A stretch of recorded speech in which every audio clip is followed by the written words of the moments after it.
All right, so first let me tell you a story. And the story begins with you sitting or standing in a valley and looking up, and you see this giant cliff.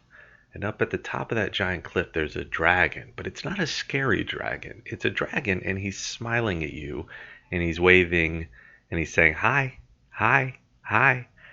And it's weird the way that this high dragon is just smiling and waving. But then the dragon jumps off the cliff and starts to fly, and in the air, he catches in his mouth this helium balloon midair, and he starts looking for a place to land.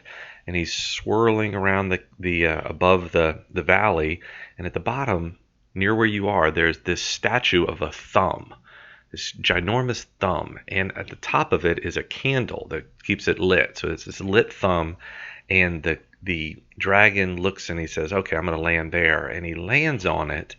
And right after he lands on it, burns himself, and he jumps over to a river nearby to put out the candle or put out the burning. Now, right next to where the dragon lands, there's this bear who's just feeding himself, just happy as a clam, grabbing fish, putting it into his mouth. And he grabs an eel and he starts chomping on it and chomping on it. And he's just happier than he's ever been. He's just saying, yum, yum. This bear is eating this eel and saying, yum. And after he finishes, he throws the eel over his shoulder and it lands on top of this desk. It's weird. There's this desk with a student sitting there. Doesn't seem like it should be there, but he's sitting there, and the student is just bored completely. He puts his head on his desk. He's yawning. He puts his head in his hands. So very bored. After a bit, a car, this little car, but with a huge giant hot dog bun on top of it, swoops by, and the driver, grabs the eel off the desk of the student, the bored student who's continuing to yawn, and the driver drives off, and he's laughing until suddenly, out of the sky, another dragon, not the high dragon, but this dragon, this black dragon that's dark as night. So this night dragon swoops down and picks up the car in his talons and soars off into the air. And he's swirling around until he gets over this lake, and he drops the car, and the car is dropping and dropping, and there's a scuba diver in the lake with an oxygen tank on his back, and he sees the car coming down. And so the scuba diver with the oxygen tank on his back starts swimming to the shore frantically. And then the car lands in the water, and a giant wave takes the scuba diver with the oxygen tank on his back and drops it off on the shore. And it's weird. The shore is this bed of flowers, but instead of flowers, they're toothbrushes.